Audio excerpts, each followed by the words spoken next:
नमस्कार दोस्तों, मैं हूं प्रशांत। स्वागत है आपका प्रतियोगिता दर्पण में। आज हम बात करने जा रहे हैं वन नेशन वन इलेक्शन के बारे में। हाल ही में आपने इस टॉपिक को काफ़ी ज़्यादा न्यूज़ में देखा होगा, क्योंकि 1 सितंबर को यूनियन गवर्नमेंट ने एक कमेटी बनाई है और इस कमेटी का काम है वन नेशन वन इलेक्शन को कंडक्ट कराया जा सकता है या नहीं, क्या वो फिजिबल है या नहीं, इस सवाल का जवाब ढूंढना। और ये काफ़ी टाइम से न्यूज़ में चला आ रहा है। अब बेसिकली पेपर 2 के लिए आपका काफ़ी ज़्यादा इंपॉर्टेंट टॉपिक हो जाता है, प्रीलिम्स के लिए आपका काफ़ी ज़्यादा इंपॉर्टेंट टॉपिक हो जाता है। तो आइए इसे डिटेल में डिस्कस करते हैं। सबसे पहले हम न्यूज़ देख लेते हैं। What is the debate around one nation one election explained. One nation one election plan, how the constitution is amended, when do the states get a से। तो ये 2 इम्पॉर्टेंट आर्टिकल्स थे और ये हम पूरा टॉपिक डिटेल में डिस्कस करेंगे, बैकग्राउंड से लेके और इसके कॉन्सिक्वेंसेज और जो भी चीज़ें होंगी उस तक। तो सबसे पहले हम न्यूज़ देख लेते हैं कि यूनियन गवर्नमेंट ने रिसेंटली एक कमेटी बनाई और इस कमेटी को चेयर कर रहे हैं हमारे फॉर्मर प्रेसिडेंट रामनाथ कोविंद। और इस कमेटी का काम बेसिकली ये एक्सप्लोर करना है कि one nation one election feasible है या नहीं। अब इसकी फिजिबिलिटी देखना यहाँ पे बहुत ज़्यादा ज़रूरी हो जाता है। रीज़न बीइंग आप देखेंगे कि रिसेंटली कुछ स्टेट्स में इलेक्शन हुए, ठीक है, और कुछ स्टेट्स में आने वाले 1 या 2 साल में होने वाले हैं। तो ऐसे में कैसे वन नेशन वन इलेक्शन को इम्प्लीमेंट किया जाएगा, क्योंकि जिन स्टेट्स के रिसेंटली इलेक्शन हुए हैं उनका टर्म शायद जब तक नेक्स्ट इलेक्शन होंगे, और अगर ये लोकसभा के साथ में ही होते हैं तो शायद जिन स्टेट्स में रिसेंट इलेक्शन हुए हैं वहाँ पर 1 साल या 6 महीने का ही जो टर्म है लेजिस्लेटिव असेंबली का वो कट डाउन करना पड़ेगा। बट जहाँ पे रिसेंट इलेक्शन हुए हैं 2021-22 में, वहाँ ये भी तो पॉसिबिलिटी है कि शायद 1 या 2 साल का ही टर्म लेजिस्लेटिव असेंबलीज का कंप्लीट हो पाया हो। तो क्या कोई भी स्टेट लेजिस्लेटिव असेंबली ये अलाउ करेगी कि वो उन्हें सिर्फ 2 साल का ही टर्म दिया जाए और उसके बाद दोबारा से इलेक्शन करा दिया जाए? वो लोग ऑब्वियस सी बात है कि इस पर प्रोटेस्ट करेंगे और ये चीज़ें काफ़ी ज़्यादा कॉम्प्लिकेट हो सकती हैं। इसीलिए हाल फिलहाल में ये कमेटी बनाई गई है इस चीज़ की फिजिबिलिटी को देखने के लिए कि क्या ये फिजिबल है या नहीं।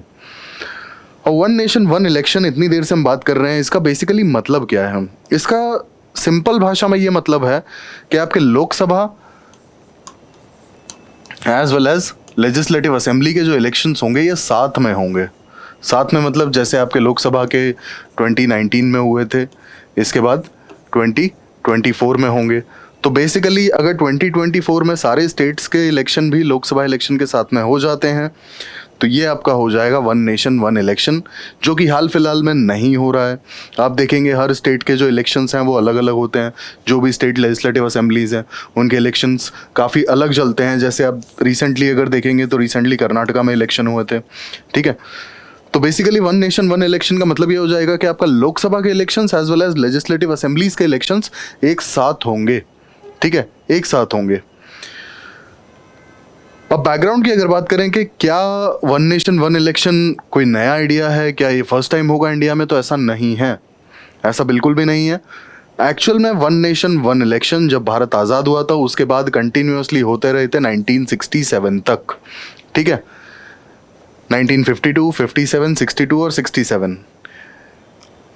तो बेसिकली 1952 से स्टार्ट करके 1967 तक इंडिया में one nation one election implement किया जा रहा था। यानी कि Lok Sabha as well as assemblies के जो इलेक्शंस थे वो 1952 से लेकर के 1967 तक साथ में ही होते थे। इसके बाद में कुछ स्टेट्स में एक्चुअल में सरकारें गिर जाती हैं, एग्जाम्पल के लिए पंजाब 1968 और 69 में, और फाइनली 71 में लोकसभा की प्रीमेच्योर डिसोल्यूशन कर दी जाती है।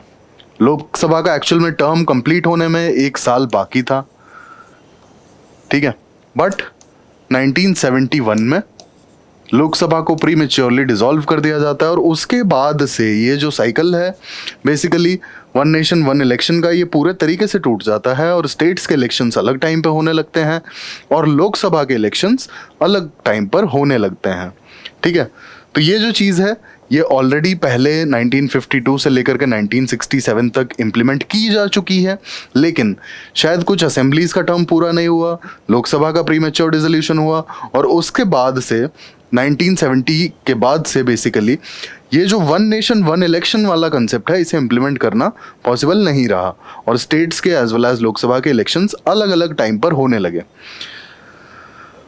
अब बेसिकली इसकी डिमांड क्यों की जा रही है, मतलब क्या रीजंस हैं इसके पीछे कि वन नेशन वन इलेक्शन की बात इतने समय से की जा रही है। काफ़ी समय से ये जो टॉपिक है ये चर्चा में रहता है, ठीक है। अगर आप देखेंगे जैसे कि 1990s के बाद से ही ये चीज़ जो है काफ़ी ज़्यादा न्यूज़ में रहती है, काफ़ी ज़्यादा डिस्कशन में रहती है, काफ़ी डिबेट का एक टॉपिक रहती है, ठीक है।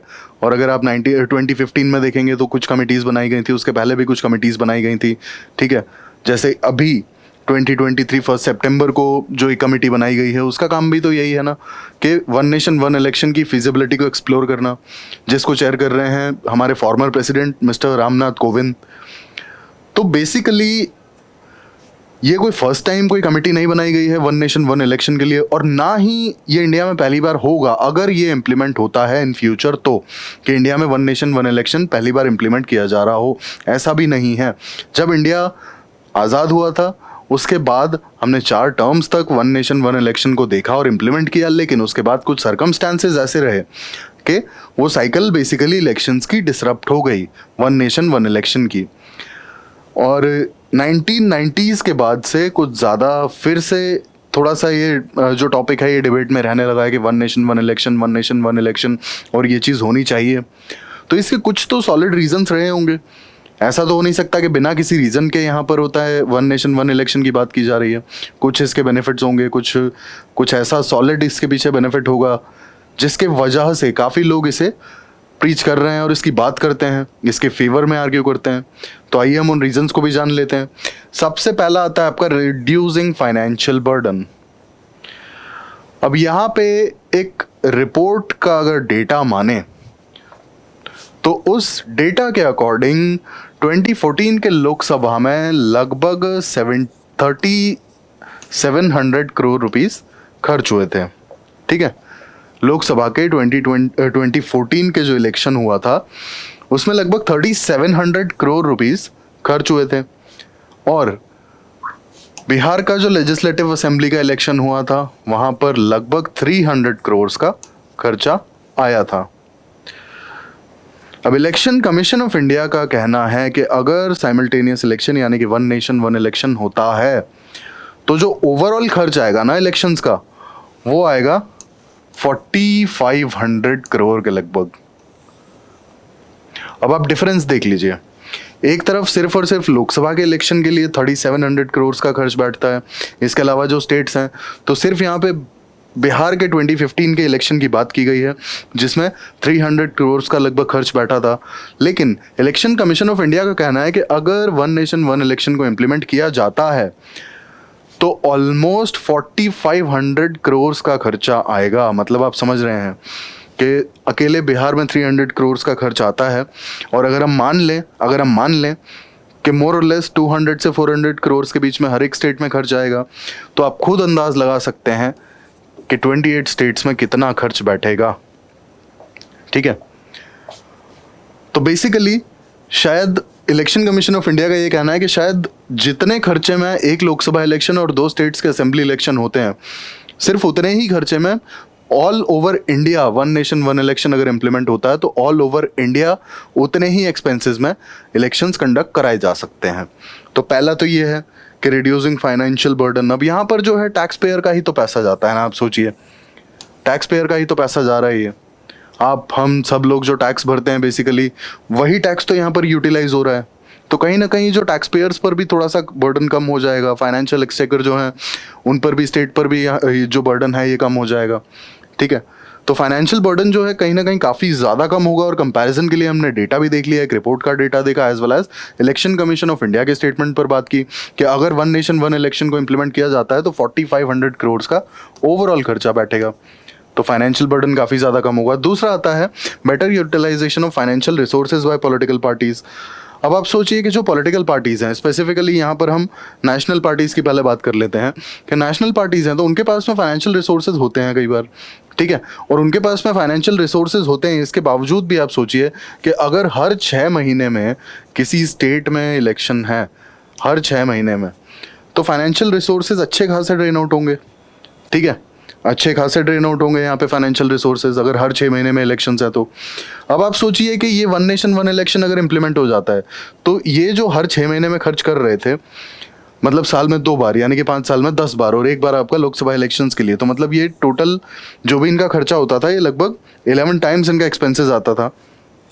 और ये 11 टाइम्स जो कट डाउन होकर के हो जाएगा, वो हो जाएगा कि जो भी ये पॉलिटिकल पार्टीज़ हैं, इन्हें एक बार लोकसभा का जो इलेक्शन है, और क्योंकि वही साथ में असेंबली इलेक्शंस भी होंगे, तो जो इनका सिर्फ एक बार का खर्च आएगा ना, सिर्फ एक बार का जो फाइनेंशियल बर्डन पड़ता है इनके ऊपर, जो भी फाइनेंसेस मतलब जो भी एक्सपेंसेस हैं बेसिकली इनके कैंपेनिंग के लिए या बाकी चीज़ों के लिए, वो सिर्फ इन्हें एक ही बार करना पड़ेगा।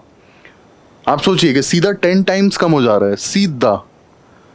ठीक है, तो पॉलिटिकल पार्टीज भी अपने जो फाइनेंशियल रिसोर्सेज है बहुत अच्छे से यूटिलाइज कर सकेंगी, और जब पॉलिटिकल पार्टीज अच्छे से यूटिलाइज कर सकेंगी, आप सोचिए, तो यहाँ पर सारी पॉलिटिकल पार्टीज की बात हो रही है ना। एग्जाम्पल तो मैंने शुरुआत में नेशनल पार्टीज का दिया था, बट यहाँ पर रीजनल पार्टीज की भी बात की जा रही है। ठीक है, और रीजनल पार्टीज के पास कई बार फंडिंग इश्यूज भी होते हैं, तो अगर वन नेशन वन इलेक्शन की बात इंप्लीमेंट कर दी जाती है, तो रीजनल पार्टीज को भी काफ़ी ज़्यादा बेनिफिट होगा। ठीक है, फालतू मतलब कहना चाहिए कि जो एक्स्ट्रा वेगानजा के फालतू का एक्स्ट्रा खर्च नहीं होगा, उनका जो रिसोर्सेज हैं वो बहुत अच्छे से अपने प्लान करके यूटिलाइज कर सकते हैं। तीसरा आता है आपका यहाँ पे सबसे इंपॉर्टेंट चीज़, lesser duration of model code of conduct. अब basically model code of conduct election commission implement करवाता है, और इसमें कुछ ऐसी चीज़ें हैं जो कहीं ना कहीं पॉलिसी या फिर वेलफेयर स्कीम्स को अफेक्ट करती हैं। ठीक है, जैसे एग्जांपल के लिए अगर मॉडल कोड ऑफ कंडक्ट को इम्प्लीमेंट किया जा रहा है, तो नई वेलफेयर स्कीम्स मतलब अनाउंस नहीं की जा सकती हैं। ठीक है, या कोई भी प्रोजेक्ट या कोई स्कीम जो है अगर वो शुरू करनी है, उसका फाउंडेशन स्टोन लगाना है, ठीक है, मतलब बेसिकली स्टार्ट करना है उसे, तो उसे स्टार्ट भी नहीं किया जा सकता है। तो बहुत सारे मतलब पॉलिसी पैरालिसिस नाम का जो टर्म है बेसिकली, वो मॉडल कोड ऑफ कंडक्ट के लिए ही यूज़ किया जाता है, कि बहुत सारे जगह पर पॉलिसी इम्प्लीमेंटेशन में हर्डल्स आ जाते हैं। ठीक है, मॉडल कोड ऑफ कंडक्ट की वजह से। मॉडल कोड ऑफ कंडक्ट अगर इम्प्लीमेंट होता है, तो welfare schemes as well as policy implementation में काफ़ी इश्यूज आते हैं, जिसे हम कहते हैं पॉलिसी पैरालिसिस। तो बेसिकली ये काफ़ी ज़्यादा अफेक्ट करता है मॉडल कोड ऑफ कंडक्ट, और model code of conduct basically आपका इलेक्शंस के टाइम पर ही इम्प्लीमेंट किया जाता है। जो भी 45 डेज़ या 2 महीने का जो भी मतलब टाइम पीरियड रहता है, तो आप सोचिए कि 2 महीने तक काफ़ी ज़्यादा पॉलिसीज़ पे अफेक्ट होता है, वेलफेयर स्कीम्स पे अफेक्ट होता है, और कहीं ना कहीं policy paralysis is the outcome. Next है priority of governance instead of election mode. अब आप ये सोचिए कि जो एडमिनिस्ट्रेटिव स्टाफ है, या फिर जो बेसिकली एडमिनिस्ट्रेशन है, ठीक है, इसके बाद जो आपका पुलिस फोर्सेस हैं, जो गवर्नमेंट एम्प्लॉयज़ हैं,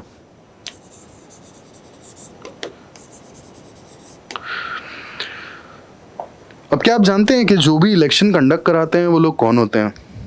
आप अगर कभी वोट डालने गए हैं, आपने देखा होगा ना कि स्टार्टिंग से ही जो मतलब जहाँ से आप एंटर करते हैं, तो वहाँ पर काफ़ी सारे पुलिस वाले बैठे होते हैं। इसके बाद जो आप अंदर जाते हैं तो वहाँ पर भी काफ़ी ज़्यादा स्टाफ होता है इलेक्शंस के लिए।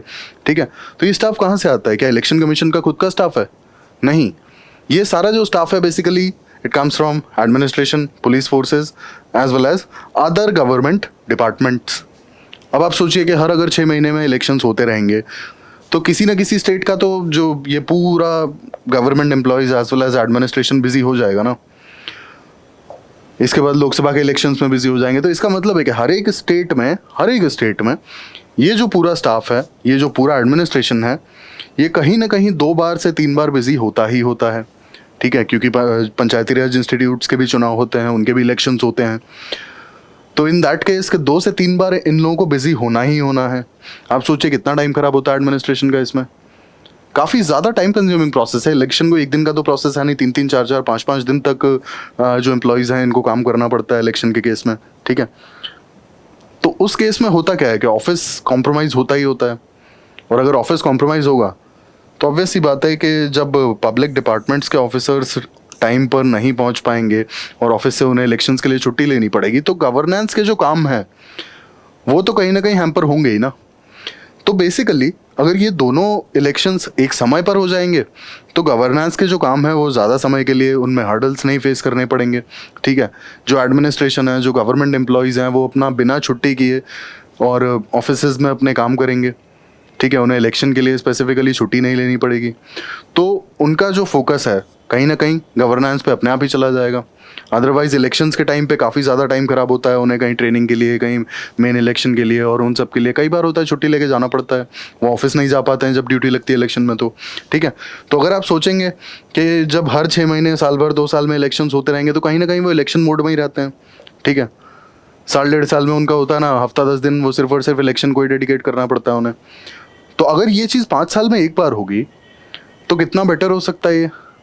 5 साल में अगर एक बार होगी तो उनका मेजॉरिटी फोकस रहेगा गवर्नेंस पे, जो एडमिनिस्ट्रेशन है उसका, और शायद 5 साल में एक बार, एक हफ्ते 10 दिन के लिए उन्हें बस इलेक्शंस को टाइम देना है।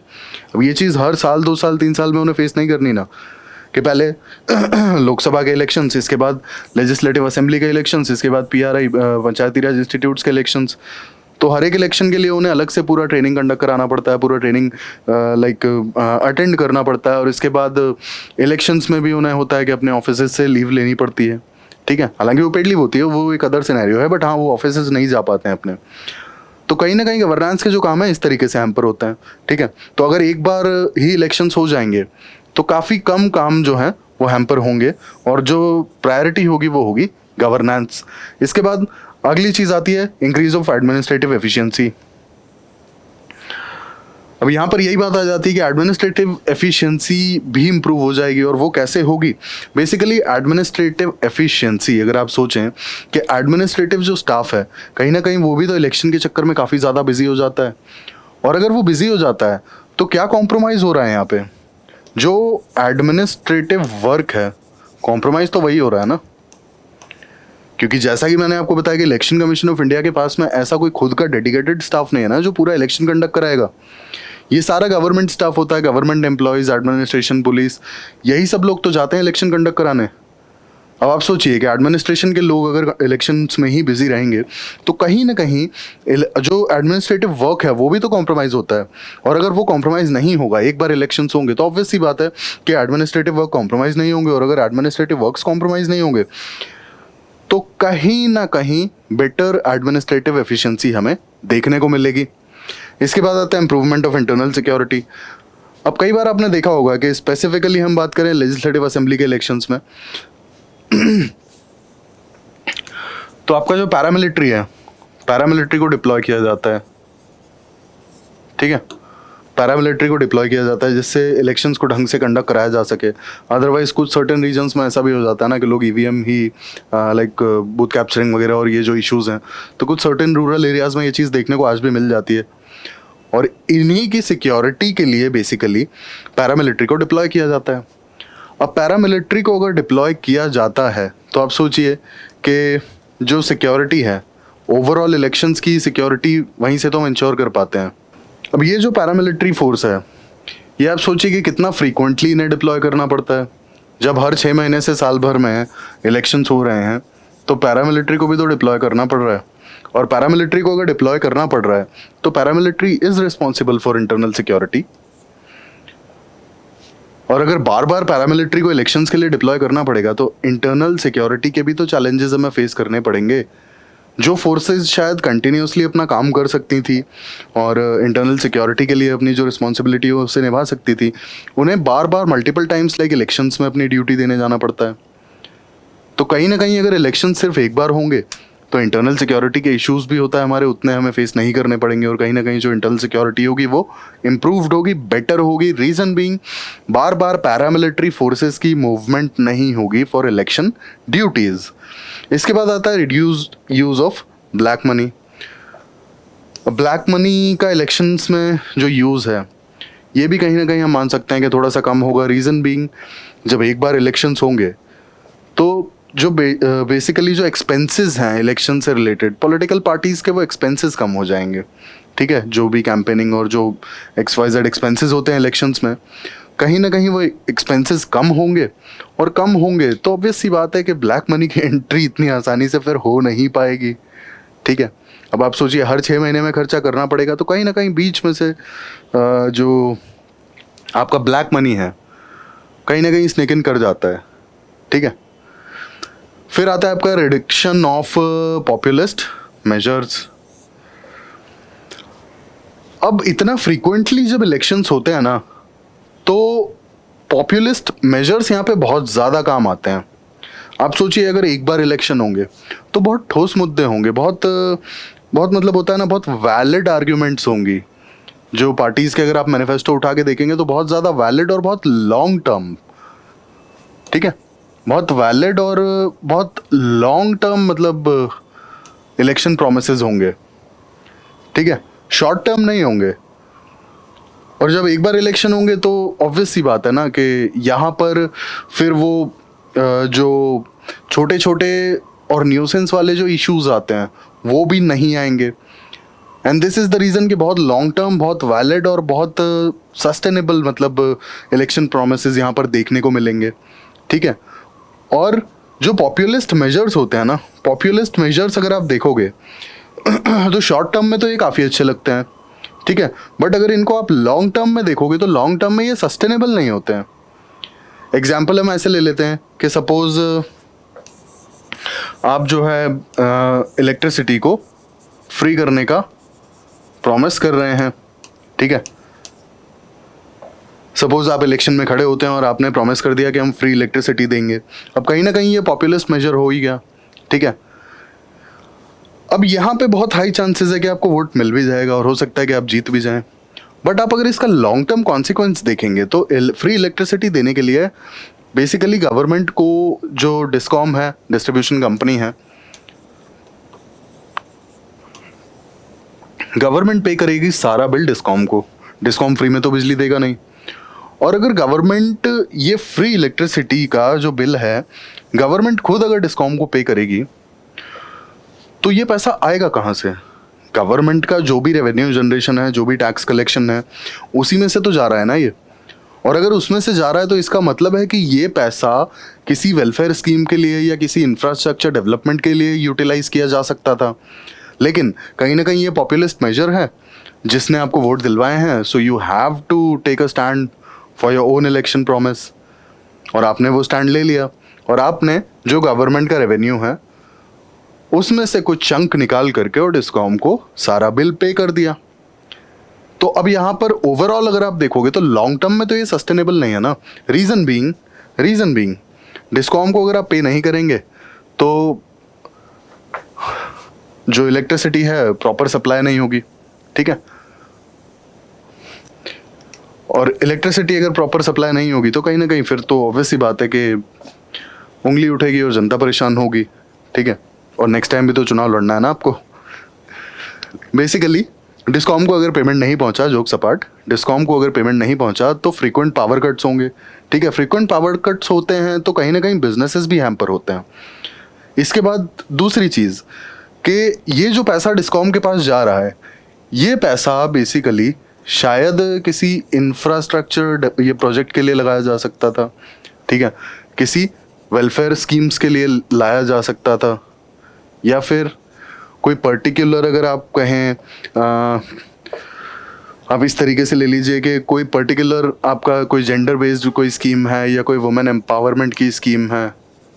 ठीक है, या फिर कोई बच्चों के लिए कोई पर्टिकुलरली स्कीम है, वो लाना चाहें तो ये जो पैसा है ये कई जगह पर यूज़ किया जा सकता था। लेकिन ये गया कहाँ पर?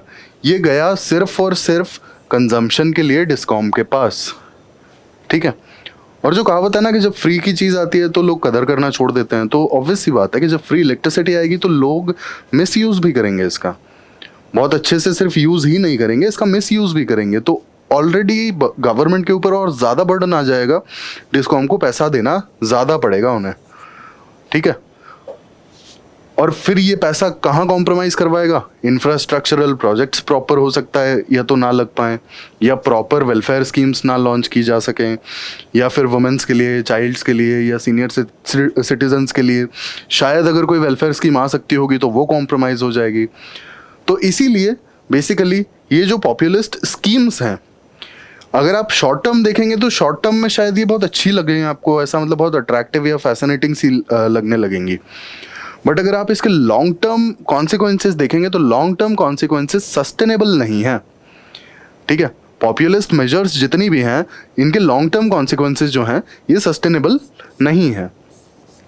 तो बात यहाँ पे यही आ रही है कि अगर वन नेशन वन इलेक्शन का फंडा इम्प्लीमेंट होता है और अगर Lok Sabha as well as state assemblies के इलेक्शंस साथ में होते हैं तो बहुत लॉन्ग टर्म इलेक्शन प्रोमिसेस आएंगे और शॉर्ट टर्म इलेक्शन प्रोमिसेस नहीं आएंगे। रीज़न बीइंग चुनाव 5 साल में सिर्फ एक बार होगा, तो आप बेतुके वादे करके शायद नहीं जीत सकते।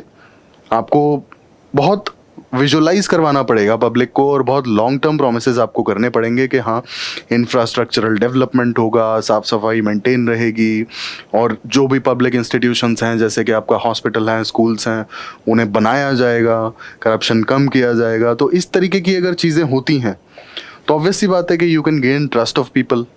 अब आप अगर 5 साल में एक बार इलेक्शन हो और आप आके बोले कि भाई फ्री बिजली देंगे लेकिन लॉ एंड ऑर्डर तो कुछ है ही नहीं, ठीक है। या फिर हम बोलें कि हाँ फ्री का चावल और फ्री का मतलब आपको होता है ना गेहूँ मिलेगा, लेकिन भाई टाइम पे बिजली नहीं आ रही है, टाइम पे पानी नहीं आ रहा है। तो ये सारी जो चीज़ें हैं ये सारी चीज़ें फिर होती हैं, है ना। तो पॉपुलिस्ट मेजर्स बेसिकली यहाँ से दूर चले जाएंगे। ओवरऑल डेवलपमेंट की बात होगी, लॉन्ग टर्म विजन की बात होगी, लॉन्ग टर्म गोल्स की बात होगी और ऐसे इलेक्शन प्रोमिसेस रखे जाएंगे आगे जिनके रिजल्ट्स भी लॉन्ग टर्म होंगे। फिर आता है इंक्रीज इन वोटर टर्नआउट। अब जैसा कि हम सब जानते हैं कि जिस दिन वोटिंग होती है उस दिन छुट्टी होती है, ठीक है, लेकिन वर्किंग क्लास उस दिन भी वोट डालने जाना पसंद नहीं करता। रीज़न बीइंग कुछ लोगों का काम इतना हेक्टिक होता है, उन्हें लगता है कि भाई हम रेस्ट कर लेते हैं, फैमिली के साथ आउटिंग पे चले जाते हैं, है ना। क्यों? क्योंकि आप सोचिए लोकसभा के इलेक्शंस अलग हैं, असेंबली के इलेक्शंस अलग हैं, पीआरआई के इलेक्शंस अलग हैं, मतलब आपका पीआरआई या फिर म्यूनसिपल बॉडीज़ जो हैं उनके इलेक्शंस अलग हैं, ठीक है। तो ये 3 इलेक्शंस में जब वोट डालने जाना पड़ता है तो ऑब्वियस सी बात है कि लोग कतराने लगते हैं कि यार हर साल या फिर होता है ना हर 6 महीने में हमें इलेक्शंस ही देख रहे हैं। अब यहाँ पे अब ये सोचिए कि वोटर टर्नआउट अगर एक ही दिन में सारे इलेक्शंस होंगे आपके कि हाँ भाई आज ही लोकसभा का वोट डालना है और आज ही स्टेट असेंबली का भी वोट डालना है, तो ऑब्वियस सी बात है कि आप एक दिन की छुट्टी निकाल सकते हो, ठीक है। आप एक दिन का टाइम निकाल सकते हो और हो सकता है कि आप आलस भी नहीं करोगे और एक ही दिन जाके आप दोनों वोट देकर आ जाओगे या मल्टीपल वोट्स अपने जो भी आपके जितने उस दिन इलेक्शंस हैं, पीआरआई का है, लोकसभा का है, असेंबली का है, जितने भी इलेक्शंस हैं आप सेम डे ही वोट देकर आ जाओगे। तो इससे कहीं ना कहीं बढ़ा ना वोटर टर्नआउट। हर 6 महीने, साल भर, 1.5 साल में अगर आपको वोट देने जाना पड़े तो हो सकता है कि आप कतराएंगे, बट सिर्फ आपको एक ही दिन जाना है और वो भी 5 साल में, तो फॉर श्योर आप जाएंगे। फिर बात आती है इम्प्रूवमेंट इन सोशल हार्मोनी की। तो बेसिकली यहाँ पे ये आर्ग्यूमेंट इसीलिए दिया जाता है कि जब जो शॉर्ट टर्म, मतलब शॉर्ट टर्म नहीं, बहुत ज़्यादा फ्रीक्वेंट बेसिकली जब इलेक्शंस होते हैं ना तो कहीं ना कहीं बहुत पेटी इश्यूज़ पर भी पॉलिटिकल पार्टीज खेल जाती हैं। जैसे आपका होता है ना कि कम्युनल इश्यूज़ पर, एंड इंडिया के केस में तो कास्टिज्म पर, तो ये बहुत पेटी इश्यूज़ पर भी पॉलिटिकल पार्टीज कई बार जीत जाती हैं, ठीक है। तो जब ये सारे इश्यूज़ को कहीं ना कहीं पॉलिटिकल बेनिफिट्स के लिए हवा दी जाती है तो उसके रिपरकशंस भी तो वैसे ही देखने को मिलते हैं ना। तो सोशल हार्मोनी भी मेंटेन रहेगी क्योंकि एक ही बार अगर इलेक्शन होंगे 5 साल में तो फिर कोई भी पॉलिटिकल पार्टी ऐसे मुद्दों को हवा देने के बजाय डेवलपमेंट की बात करेगी, लॉन्ग टर्म प्रोमिसेस की बात करेगी और लॉन्ग टर्म विजन की बात करेगी। अब हम आते हैं अपनी अगली आर्ग्यूमेंट पर कि वन नेशन वन इलेक्शन क्यों नहीं इम्प्लीमेंट होना चाहिए, व्हाट इज़ द रीज़न कि उसे इम्प्लीमेंट ना किया जाए, ठीक है। तो यहाँ पर हम बहुत सारे रीजंस डिस्कस करेंगे, बहुत सारी आर्गुमेंट्स डिस्कस करेंगे कि क्यों one nation one election is not suitable. अब यहाँ पे सबसे पहला आर्गुमेंट आता है रिड्यूस्ड अकाउंटेबिलिटी। अब कहने का यहाँ पर ये मतलब है कि इतने फ्रीक्वेंट इलेक्शंस होते हैं ना, हर 6 महीने और साल भर में जो इलेक्शंस होते हैं ना, ये पॉलिटिकल पार्टीज के लिए कहीं ना कहीं फीडबैक मैकेनिज्म का काम करते हैं। किसका? फीडबैक मैकेनिज्म का। इसका मतलब है कि बेसिकली पॉलिटिकल पार्टीज को अपनी परफॉर्मेंस के बारे में पता होता है। जैसे आप सोचिए कि लोकसभा में अगर कोई सर्टेन पार्टी जीत गई, अगले 6 महीने में अगर कहीं किसी स्टेट में इलेक्शन हुआ और उस स्टेट में उस पर्टिकुलर इलेक्शन में जो पार्टी लोकसभा के इलेक्शंस में अच्छा परफॉर्म की थी वो काफ़ी खराब परफॉर्म की उस पर्टिकुलर स्टेट में 6 महीने के बाद में, तो ऑब्वियस सी बात है कि यहाँ पे कहीं ना कहीं दे विल एनालाइज, वो अपने 6 महीने में जो भी उन्होंने मेजर अचीवमेंट्स हैं उनकी या जो मेजर काम है, they will analyse and they will go through it. वो एक बार को सोच के पलट के देखेंगे ज़रूर कि हमने क्या मिस्टेक यहाँ पर की है, क्यों हमारा स्टेट में इतना ख़राब परफॉर्मेंस रहा। बट अगर आप इंश्योर कर देंगे कि भाई 5 साल से पहले तो कोई हटने वाला नहीं है, ठीक है, कुछ भी हो जाए, हालांकि वैसे भी नहीं हटते, प्रॉपर इसके लिए लॉज हैं कैसे डिसॉल्व करना है, कैसे क्या करना है। बट अगर आप यहाँ इंश्योर कर देंगे कि 5 साल से पहले कोई हटेगा ही नहीं और 5 साल के बाद ही इलेक्शंस होने हैं बेसिकली, तो यहाँ पर कहीं ना कहीं अकाउंटेबिलिटी कम हो जाएगी। और ये वाला जो फीडबैक मैकेनिज्म है जो हर 6 महीने साल भर में इलेक्शंस होते हैं और पॉलिटिकल पार्टीज़ की अगर परफॉर्मेंस ऊपर नीचे होती है तो उन्हें कहीं ना कहीं ये चीज़ एनालाइज करने पड़ती है कि हमने जो काम किए हैं अभी तक क्या वो बेनिफिशियल नहीं रहे या गलत रहे या सही रहे, ठीक है। तो ये एक फीडबैक मैकेनिज्म का भी काम करता है and that's how accountability is insured. क्योंकि अगर एक पर्टिकुलर पार्टी का किसी स्टेट में परफॉर्मेंस अच्छा रहा और किसी एक और स्टेट में अगले स्टेट में भी उनका परफॉर्मेंस अच्छा रहा, इसका मतलब है कि उनकी जो पॉलिसीज़ हैं, जो वेलफेयर स्कीम्स हैं, वो सही डायरेक्शन में जा रही हैं। बट सपोज एक पर्टिकुलर पार्टी है, लोकसभा में इलेक्शन अच्छा रहा, मतलब परफॉर्मेंस काफ़ी अच्छा रहा और 6 महीने साल भर के बाद किसी स्टेट असेंबली में इलेक्शन आता है, वहाँ परफॉर्मेंस बहुत बेकार रहा, तो फिर दे विल इंश्योर कि हम आगे जो भी वेलफेयर स्कीम्स, जो भी पॉलिसीज़, जो भी डेवलपमेंटल स्कीम्स लेकर आएंगे वो थोड़ी सी अलग हों, जो अभी तक हम लेकर आए पिछले 6 महीने साल भर में वो सेम टू सेम ना हो, ठीक है। तो इससे अकाउंटेबिलिटी भी बढ़ती है। और वन नेशन वन इलेक्शन को इम्प्लीमेंट करने के बाद ये अकाउंटेबिलिटी जो है ये कम हो जाएगी। इसके बाद आता है आपका अंडरमाइनिंग द फेडरलिज्म। अब बेसिकली स्टेट और लाइक लोकसभा और स्टेट असेंबलीज के जब चुनाव एक साथ होंगे तो कहीं ना कहीं जो रीजनल इश्यूज है ना, regional issues can overshadow the national issues, ठीक है। और जब रीजनल इश्यूज जो हैं इफ दे प्रिवेल और नेशनल इश्यूज की अगर कोई बात बहुत ज़्यादा नहीं समझ सकता या बहुत ज़्यादा मतलब उस समय प्रिवेलिंग नहीं है, तो यहाँ पर आप एक चीज़ देखेंगे कि लोकसभा के जो भी पार्टीज होंगी लोकसभा के इलेक्शंस में उन्हें फ़ायदा होगा, ठीक है।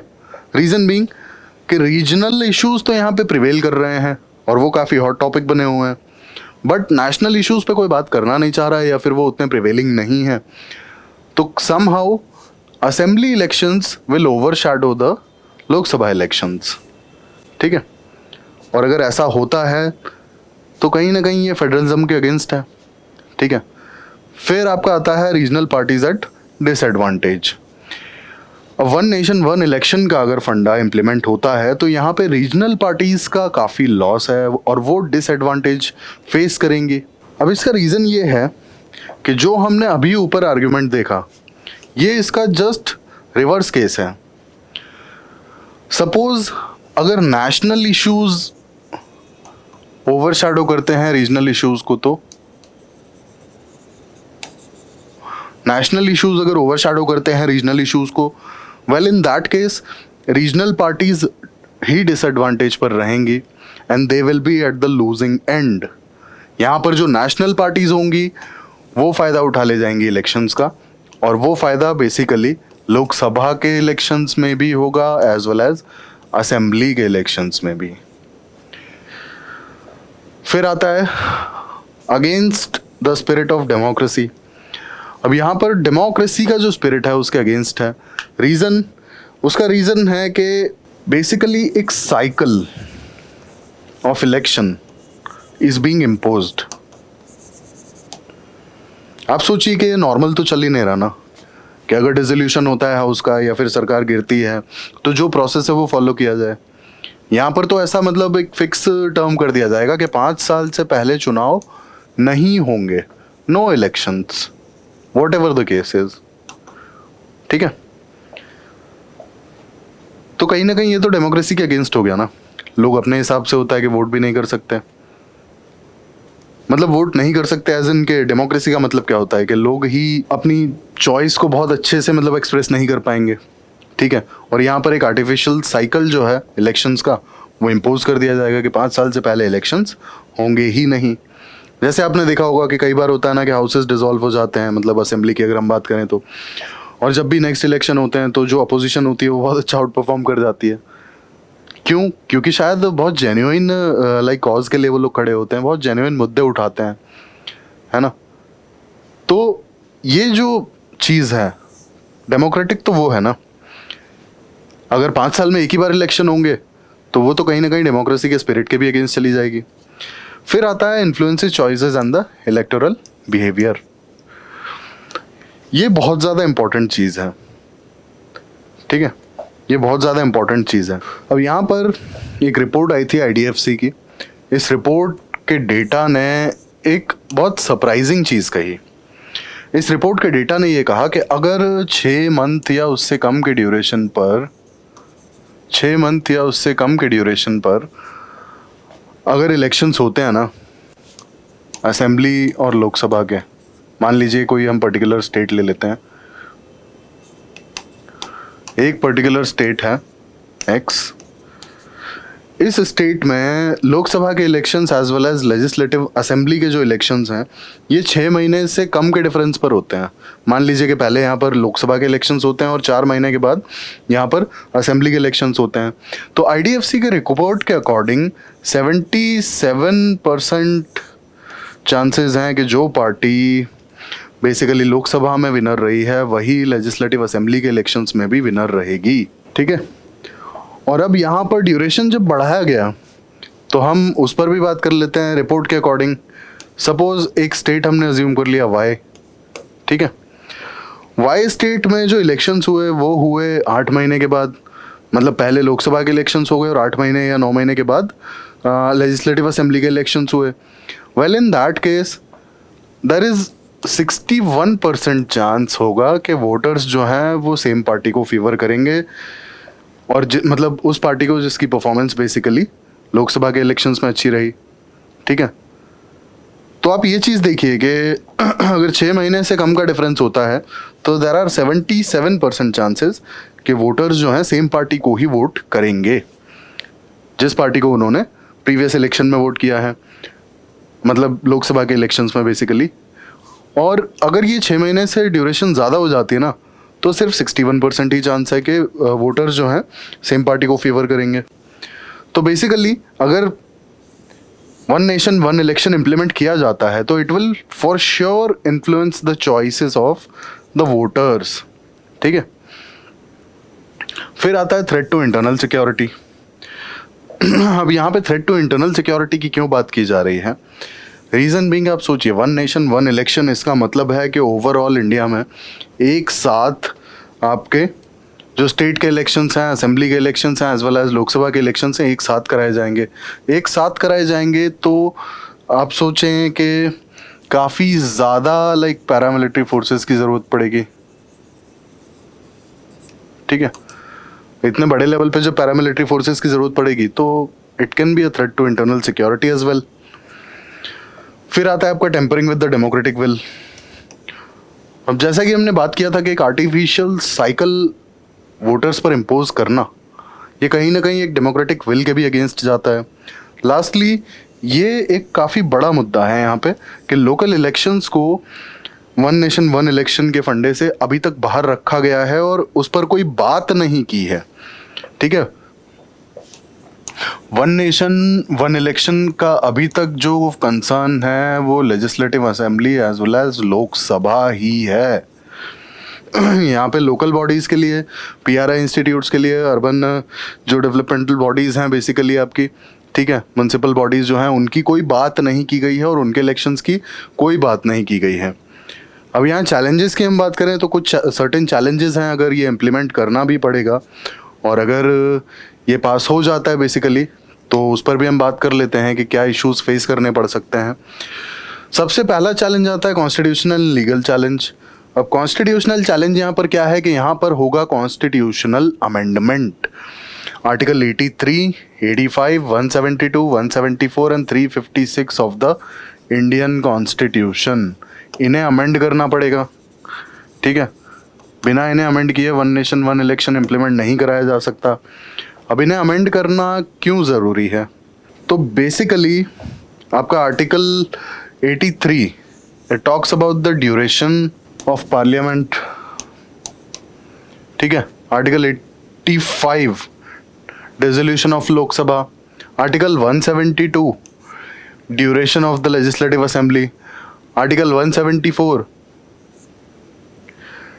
Dissolution of legislative assembly, article 356 president rule. तो इतने सारे आर्टिकल्स में अमेंडमेंट करना पड़ेगा। इसके बाद क्योंकि ये अमेंडमेंट्स आर अंडर आर्टिकल 368, तो इसीलिए 2/3 मेजॉरिटी की ज़रूरत होगी यहाँ पे। 2/3 बेसिकली प्रेजेंट एंड वोटिंग, ठीक है। तो स्पेशल मेजॉरिटी भी यहाँ पर चाहिए, ये भी एक कंसर्न है। कॉन्स्टिट्यूशनल अमेंडमेंट करना पड़ेगा। इसके बाद आता है कि अगर इसे इम्प्लीमेंट, मतलब ये सपोज कि इसे इम्प्लीमेंट करने के लिए तैयारी कर ली जाती हैं, तो स्टेट असेंबली के जो टर्म्स हैं उनसे कैसे सिंक्रनाइज किया जाएगा? क्योंकि जैसा कि मैंने आपको एक इशू बताया था, जैसे रिसेंटली कर्नाटका में इलेक्शन हुआ है और नेक्स्ट ईयर लोकसभा में इलेक्शंस हैं, तो क्या ये पॉसिबल है कि कर्नाटका लेजिस्लेटिव असेंबली अपना सिर्फ 2 साल का टर्म कंप्लीट करके और फिर से इलेक्शंस के लिए मान जाएगी? कैसे सिंक्रनाइज होगा ये? या फिर क्या ये किया जाएगा कि उनका 2 साल का जो टर्म है उसको उसमें 5 साल और ऐड कर दिया जाएगा और जब नेक्स्ट लोकसभा इलेक्शंस होंगे तब उनका बेसिकली कर्नाटका में इलेक्शन कराए जाएंगे? तो जो स्टेट असेंबलीज हैं, स्टेट असेंबलीज के साथ में कैसे सिंक्रनाइज होगा? कैसे? जैसे एग्जाम्पल के लिए मध्य प्रदेश में लोकसभा से जस्ट 6 महीने पहले इलेक्शंस हैं, ठीक है। तो क्या मध्य प्रदेश लेजिस्लेटिव असेंबली के भी 6 महीना टर्म बढ़ा दी जाएगी और लोकसभा के साथ में ही कंडक्ट कराए जाएंगे मध्य प्रदेश लेजिस्लेटिव असेंबली के इलेक्शंस को भी? तो ये सिंक्रनाइज करना जो है ना, ये सिंक्रनाइज करना बहुत ज़्यादा कॉम्प्लिकेटेड टास्क है कि जो असेंबली के टर्म्स हैं उन्हें आप कैसे सिंक्रनाइज करोगे। किसी पर्टिकुलर लेजिस्लेटिव असेंबली का टर्म आपको एक्सटेंड करना पड़ेगा, किसी पर्टिकुलर लेजिस्लेटिव असेंबली का टर्म आपको कम करना पड़ेगा, ठीक है। ये एक बहुत पेचीदा काम हो जाएगा, बहुत कॉम्प्लेक्स काम हो जाएगा। और या फिर यहाँ पर एक चीज़ हो सकती है कि लोकसभा के जो टर्म है, लोकसभा की टर्म को या तो कट डाउन किया जाए या फिर एक्सटेंड किया जाए। तो ये काफ़ी ज़्यादा कॉम्प्लिकेटेड मैटर है, ये सिंक इन कैसे हो पाएगा। Lastly logistical challenge. Logistical challenge यहाँ पे काफ़ी बड़ा मुद्दा है, हम इसे थोड़ा सा डिटेल में डिस्कस कर लेते हैं। सबसे पहले आता है यहाँ पर increase EVM and VVPAT requirement. अब इलेक्शन कमीशन के अकॉर्डिंग अगर वन नेशन वन इलेक्शन को इम्प्लीमेंट किया जाता है तो खर्चा तो काफ़ी कम होगा, लेकिन लगभग 30 लाख ईवीएम की रिक्वायरमेंट होगी, ठीक है। मतलब ईवीएम की जो रिक्वायरमेंट है वो काफ़ी ज़्यादा बढ़ जाएगी, ईवीएम और वीवीपैट की। इसके बाद आपको एडिशनल पोलिंग स्टाफ की रिक्वायरमेंट यहाँ पे पड़ेगी, है ना। एडिशनल पोलिंग स्टाफ यहाँ पर चाहिए होगा। देन आपका आता है मटेरियल ट्रांसपोर्ट के लिए भी लॉजिस्टिक्स चाहिए होगा, ठीक है, उसकी भी जो नीड है वो बढ़ जाएगी। Then enhance security needs as well as storage challenges. तो ये सारे बेसिकली लॉजिस्टिकल चैलेंजेस फेस करने पड़ेंगे। अब हम रिपोर्ट्स पे बात कर लेते हैं कि क्या ये वन नेशन वन इलेक्शन पे इससे पहले कोई कमेटी बनाई गई है। हाल फिलहाल में एक कमेटी बनाई गई which is being chaired by our former president mister Ramnath Kovind. But क्या इसके पहले भी कोई कमेटी बनी है, और अगर बनी है तो उन्होंने क्या कहा है वन नेशन वन इलेक्शन पे? तो इसमें सबसे पहले आता है कि इलेक्शन कमीशन ने वन नेशन वन इलेक्शन पे बेसिकली एक रिपोर्ट दी थी, ठीक है। ये रिपोर्ट दी गई थी 1983 में। तब इलेक्शन कमीशन ने कहा था कि वन नेशन वन इलेक्शन को इम्प्लीमेंट करना चाहिए। इसके बाद आता है आपका लॉ कमीशन। लॉ कमीशन की 170th रिपोर्ट आई थी 1999 में, और इस रिपोर्ट ने भी सपोर्ट किया था वन इलेक्शन वन कमीशन को। इसके बाद आती है आपकी parliamentary standing committee on personnel public grievances law and justice which was headed by EM Sudarshana Nachiappan. और इस कमेटी ने 2015 में अपनी रिपोर्ट सबमिट की थी which also favoured one nation one election. तो यहाँ पर आप 3 रिपोर्ट्स की बात कर रहे हैं बेसिकली, इलेक्शन कमीशन की रिपोर्ट की, लॉ कमीशन की रिपोर्ट की, as well as parliamentary standing committee. और इन तीनों जो रिपोर्ट्स में एक चीज़ कॉमन है वो ये है कि तीनों reports one nation one election को फेवर करती हैं, अपोज कोई नहीं करती। अब सपोज आगे जाने के लिए अगर हम वे अहेड की बात करें तो आगे का रास्ता कैसा हो सकता है, क्योंकि यहाँ पर हमने एक चीज़ देखी कि वन नेशन वन इलेक्शन में बेसिकली 5 साल से पहले कभी भी चुनाव होगा नहीं, ठीक है।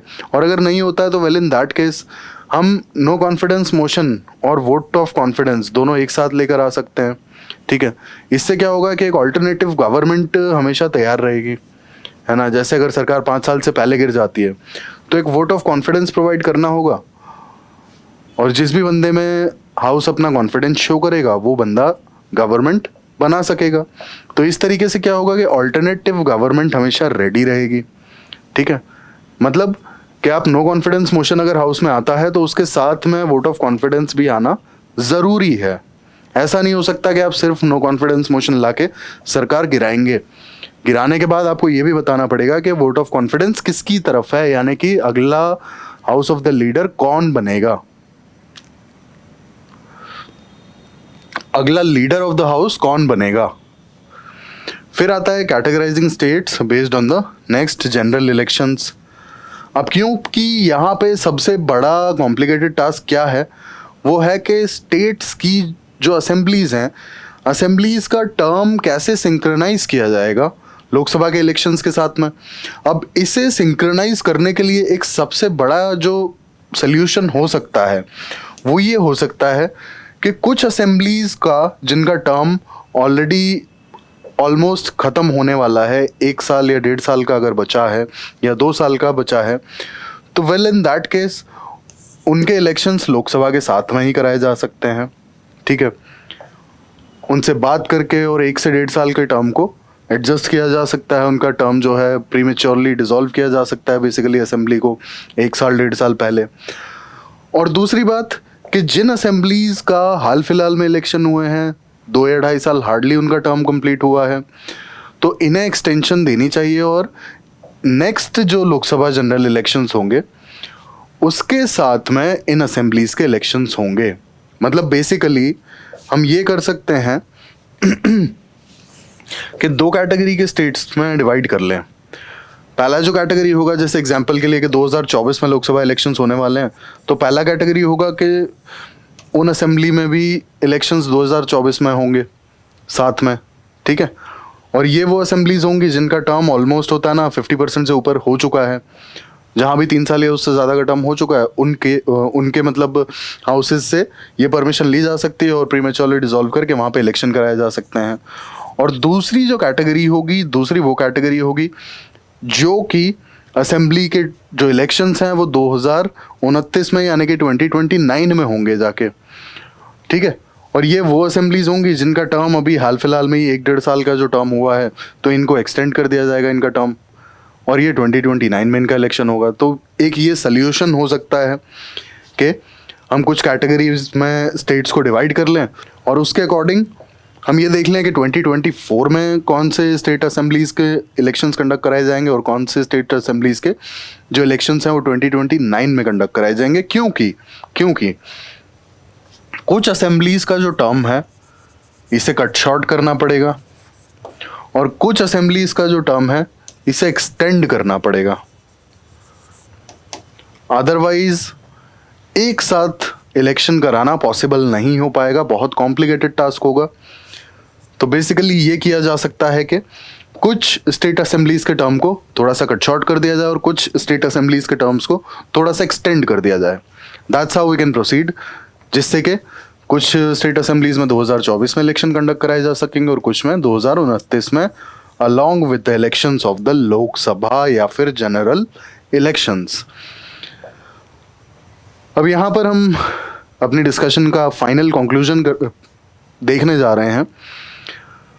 अब one nation one election basically India is not the first country to implement it. इससे पहले भी स्वीडन, साउथ अफ्रीका, बेल्जियम में ये चीज़ इम्प्लीमेंट हो चुकी है ऑलरेडी, ठीक है। एंड इंडिया, अगर ये चीज़ ऑप्ट कर ली जाती है तो India will become a 4th country. तो बेसिकली इन कंट्रीज़ में जैसे जैसे elections one nation one election को ऑप्ट किया गया और जैसे कंडक्ट कराए जाते हैं, हम इनसे काफ़ी कुछ सीख सकते हैं और चीज़ों को ऑप्ट कर सकते हैं. That's how we can proceed in this direction. तो ये थी हमारी कंक्लूजन और ये थी हमारी आज की डिस्कशन. आज हमने पूरी डिटेल में बात की about one nation one election. पूरा मुद्दा जाना कि मुद्दा क्या था. रिसेंटली जो एक कमेटी बनाई गई थी, ठीक है, कमेटी बनाई गई to check the feasibility of one nation one election. One nation one election के हमने मुद्दे को डिटेल में जाना. क्या ये पहली बार इंडिया में हो रहे हैं? नहीं. 1952 से लेकर के 67 तक ये हो चुके हैं ऑलरेडी. लेकिन कुछ लोकसभा को प्रीमेच्योरली डिसॉल्व किया जाता है और कुछ स्टेट असेंबलीज लाइक अपना पूरा टर्म कंप्लीट नहीं कर पाती हैं. उसके बाद से स्पेसिफिकली 1971 के बाद से इंडिया में साइमल्टेनियस इलेक्शन यानी कि वन नेशन वन इलेक्शन नहीं हो पा रहे थे. लेकिन इस पर बात बहुत पहले से चली आ रही थी. जैसे हमने इलेक्शन कमीशन की रिपोर्ट को देखा, हमने लॉ कमीशन की रिपोर्ट को देखा, पार्लियामेंट्री स्टैंडिंग कमेटी की रिपोर्ट को देखा. सब ने रिकमेंड किया वन नेशन वन इलेक्शंस. हमने उसके बेनिफिट्स की बात की और हमने चैलेंजेस की बात की, एज वेल एज हमने आर्ग्यूमेंट्स वो भी देखी जो क्रिटिसाइज करती हैं कि वन नेशन वन इलेक्शन नहीं इम्प्लीमेंट होना चाहिए, हमें उसे ऑप्ट नहीं करना चाहिए. तो ये थी हमारी आज की पूरी डिस्कशन. ऐसे इन्फॉर्मेटिव वीडियोस के लिए हमारे साथ जुड़े रहिए. Thank you, thanks for watching. और हाँ, प्लीज़ सब्सक्राइब ज़रूर करें, लाइक करें, शेयर करें और स्टे कनेक्टेड. Thank you.